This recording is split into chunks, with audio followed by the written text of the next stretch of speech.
Commissioner of labour. அதுல corruption பத்தி நம்ம பார்க்க போறோம். அதுலயும் மெயினா என்னெல்லாம் லீகல் ஃப்ரேம் ஒர்க், அந்த கரப்ஷனை தடுக்கிறதுக்கு என்னென்ன ஆக்ட்ஸ் எல்லாம் இருக்கு அப்படின்னு சொல்லிட்டு தான் நம்ம இன்னைக்கு இந்த வீடியோல வந்து பார்க்க போறோம். வாங்க வீடியோக்குள்ள போகலாம். ஃபர்ஸ்ட் ஒன் வந்து பிரிவென்ஷன் ஆஃப் கரப்ஷன் ஆக்ட். எந்த இயர் வந்துச்சு அப்படின்னா 1988. அடுத்தது prevention of money laundering act. இது எந்த வருஷம் வந்துச்சு அப்படின்னா 2002.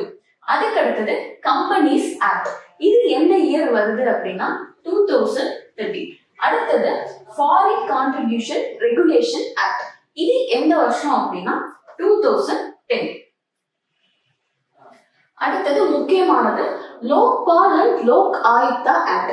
இது எந்த இயர் வருது அப்படின்னா 2013ல வந்து வருது. இந்த பில்ல 2013ல போத் ஹவுசஸ்லயும் வந்து பாஸ் பண்றாங்க. எப்போ ஃபோர்ஸுக்கு வருது அப்படின்னா 16th January 2014ல வந்து ஃபோர்ஸுக்கு வருது. அடுத்தது இந்த இன்ஸ்டிடியூஷன்ஸ் எல்லாமே வந்து ஸ்டாச்சுவேட்டரி பாடிஸா இருக்கு. பிளஸ் இதுக்கு கான்ஸ்டிடியூஷனல் ஸ்டேட்டஸ் அப்படின்னு சொல்லிட்டு எதுவுமே இல்லை. அடுத்தது இந்த லோக்பால் லோக் ஆயுக்தா அப்படிங்கிற வார்த்தையை வந்து யாரு காயின் பண்ணா அப்படின்னா டாக்டர் LM சிங்வி. இது வந்து ப்ரீவியஸ் இயர் கொஸ்டின்ல வந்து கேட்டிருக்காங்க, யாரு காயின் பண்ணது அப்படின்னா அப்ப LM சிங்வி. அடுத்தது சென்ட்ரல் விஜிலன்ஸ் கமிஷன். இது வந்து எந்த வருஷம் கிரியேட் பண்றாங்க அப்படின்னா 1964ல வந்து கிரியேட் பண்றாங்க.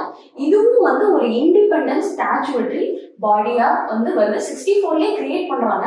ஆனா இண்டிபெண்டன்ட் ஸ்டாச்சுவேட்டரி பாடியா 2003ல இருந்து இது வந்து அடாப்ட் ஆகுது. இது எல்லாமே வந்து இப்படி பார்த்தது எல்லாமே கரப்ஷனை தடுக்கக்கூடிய வழிகள். இதுல இருந்து நிறைய வந்து கொஸ்டின்ஸ் கேட்கறாங்க.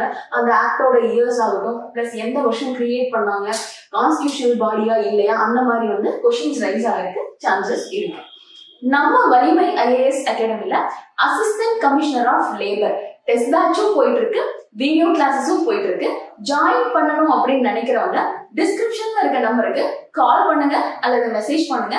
தேங்க்யூ.